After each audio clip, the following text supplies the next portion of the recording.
This is Sales Unfiltered, a fastcast where we break down the things that actually make a difference to winning in sales. No BS, no boring theory, just real talk, real tactics, real results. So you're saying there's a chance. Do you know that reference? I do, surprisingly. There's all of these salespeople that are out there chasing ghosts, who think there's a chance when it's 1 in a million. And the thing that's, I think, the most important asset that we have as salespeople is time. We all are guilty at chasing these ghosts. The question is why? And so 3 things, right?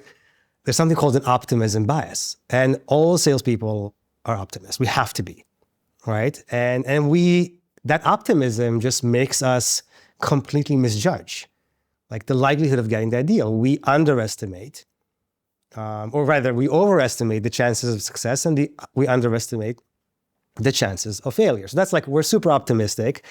Then there's the whole we're doing something, right? This the whole busy work illusion where there's activity, we're sending emails, we're drafting proposals. I mean, that feels like we're making progress, right? Even though we don't. So the third one is something called the commitment bias, right? Which is like, we have committed to ourselves. Maybe we've committed to the pipeline that we're going to get this deal down.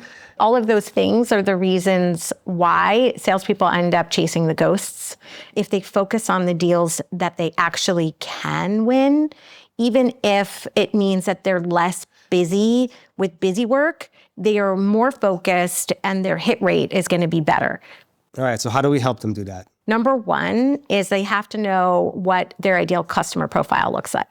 So if they have the right demographic or the right vertical or the right geo for the solution that they're selling, then they can go in and position whatever it is that they're selling to the right company. You got to match like the value of what you're selling to the pain of the client, right? And match the list of companies that have that pain.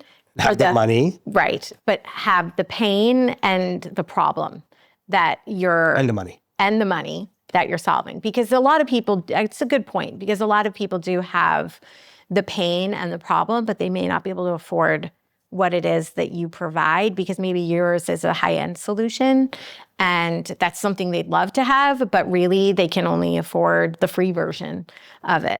So that's qualifying the target client. Yeah. There's also qualifying the person, right? Like whoever is the person you're talking to at that company, the buyer or who you think might be the buyer, right? Like, do they have buying authority or are they just an interested party? Do they control the budget? Do they control the money? Can they actually cut a check, right? The pain that you're solving, do they feel it personally or within their department? I think that the third thing that we should really hammer home for people is when you have an opportunity and you don't know what their compelling event is, you really have to understand what their buying cycle is like, what their urgency is like, and really, what's going to drive the deal to happen within the quarter or within the next quarter. And this is really important. And it's probably one of the most critical foundational tactics from a sales perspective to manage your forecast, but also from like a CEO perspective. Every one of them wants predictable revenue that's repeatable. And if you don't have a forecast that you can trust, then you don't have that. I had this one client who had 2 sales reps, BDRs really. One of them was crushing it with meetings, leads, all of that. And the other one had way more activity. Like he was putting out 4 times as many calls, emails, like crazy amounts of activity. And I was like, wow, this guy is such a workhorse. How is he not landing meetings? The other guy is landing meetings. He's only putting out like 10%.